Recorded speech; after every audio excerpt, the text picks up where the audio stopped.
আপনাদের অনেকেরই মাথায় রাতের ডিনারে কি করা যায় সেই নিয়েই অনেক চিন্তাভাবনাই থাকে। তা আজকে আমি এমন একটি রেসিপি এনেছি, সেটা মাত্র দুটো ডিম আর একটা বেগুন দিয়ে রাতের ডিনারের চিন্তাভাবনা আপনাদের একেবারেই দূর করে দেবে, যেটা হবে একদম হেলদি। আর এটা লুচি, পরোটা, রুটি সব কিছুর সঙ্গেই জাস্ট জমে যায়। তাহলে চলুন আজকের এই হেলদি রাতের ডিনারের রেসিপিটি আপনাদের সঙ্গে আমি শেয়ার করে নিই। এই রেসিপিটার জন্য আমাদের প্রথমেই যেটা লাগবে, একটা বড় সাইজের বেগুনকে আমি এরকম ছোট ছোট টুকরো করে কেটে নিয়েছি। এখানে আমি একটা বড় সাইজের পেঁয়াজকে একদম মিহি কুচো করে নিয়েছি। একটা বড় সাইজের টমেটোকে এরকম ছোট করে টুকরো করে কেটে নিয়েছি। আর নিয়েছি দুটো ডিম আর 1 ইঞ্চি আদা আর 4-5টা রসুনকে আমি একদম মিহি কুচো করে নিয়েছি। এবারে আমাদের প্রথমেই যেটা করতে হবে, গ্যাসের মধ্যে একটা কড়াই বসিয়ে এখানে আমি পরিমাণ মতো কিছুটা তেল দিয়ে দেব। তেলটা যখনই গরম হবে তখনই এখানে আমি সেই দুটো ডিম ফাটিয়ে তেলের মধ্যে আমি দিয়ে দেব।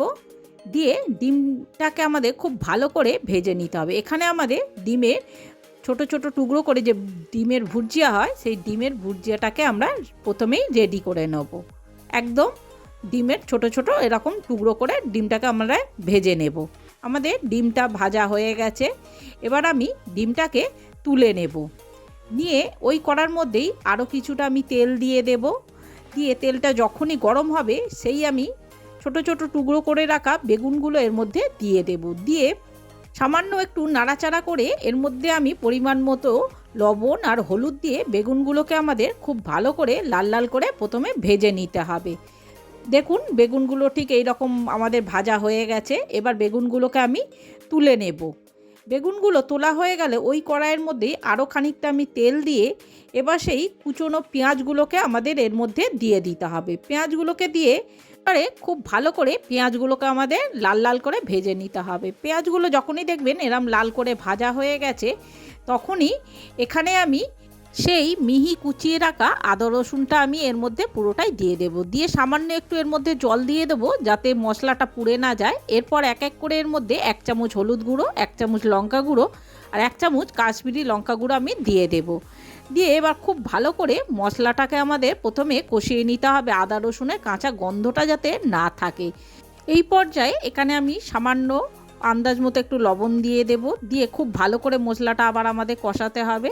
তো বন্ধুরা, আপনাদের যদি আমার এই রান্নাটি ভালো লেগে থাকে তাহলে অবশ্যই আমার চ্যানেলটি সাবস্ক্রাইব করে একটা লাইক, কমেন্ট আর শেয়ার করে দেওয়ার অনুরোধ রইল। মশলা থেকে যখনই দেখবেন এরকম তেল ছেড়ে দিয়েছে তখনই আমি সেই ভেজে রাখা বেগুন আর ডিমটা এর মধ্যে দিয়ে দেব। বেগুন আর ডিমটা দিয়ে এবার খুব ভালো করে মশলার সঙ্গে আমাদের এটাকে প্রথমে মিশিয়ে নিতে হবে। খুব ভালো করে ডিম আর বেগুনের সাথে মশলাটা যখনই মিশে যাবে তখনই 1 মিনিট খুব ভালো করে নাড়াচাড়া করে এখানে আমি কিছুটা কুচনো ধনেপাতা দিয়ে দেবো। ধনেপাতাটা প্রথমে এগুলোর সঙ্গে আমাদের খুব ভালো করে মিশিয়ে নিতে হবে। খুব ভালো করে ধনেপাতাটা মেশানো হয়ে গেলে আমি এই রকম করে চারিদিকটা ফাঁকা করে মাঝখানটা আমাদের ফাঁকা করে নিতে হবে। নিয়ে যে আমি একটা টমেটো কুচিয়ে রেখেছিলাম ছোট ছোট করে, সেই টমেটোটা এর মধ্যে দিয়ে দেব। দিয়ে আমি এটা কিছুক্ষণের মতো আমি প্রায় 1 মিনিটের মতো এটাকে আমি চাপা দিয়ে দেব যতক্ষণ টমেটোটা নরম না হয়ে যায়। 1 মিনিট পর ঢাকা খুলে টমেটোটা দেখবেন নরম হয়ে গেছে একদম। তখনই সব কিছুর সঙ্গে আমি ডিম বেগুনের সাথে টমেটোটা খুব ভালো করে মিশিয়ে নেব। মেশানো হয়ে গেলে এখানে আমি লাস্ট পর্যায়ে আমাদের এই রেসিপিটি প্রায় হয়েই এসেছে। লাস্ট পর্যায়ে আমি আরও কিছুটা ধনেপাতা ওপর থেকে ছড়িয়ে দিয়ে খুব ভালোভাবে আমাকে এই একসঙ্গে মিশিয়ে দিতে হবে। মেশানো হয়ে গেলে আমার রেসিপিটি একদম কমপ্লিট হয়ে গেছে। দেখতেই পাচ্ছেন কত সহজে আর কত কম সময়ের মধ্যে আমরা ডিনারের জন্য একটা নিত্য নতুন রেসিপি রেডি করে ফেললাম। বন্ধুরা, আপনারা বিশ্বাস করতে পারবেন না, রেসিপিটি দেখতে যতটা সহজ খেতেও কিন্তু দারুণ।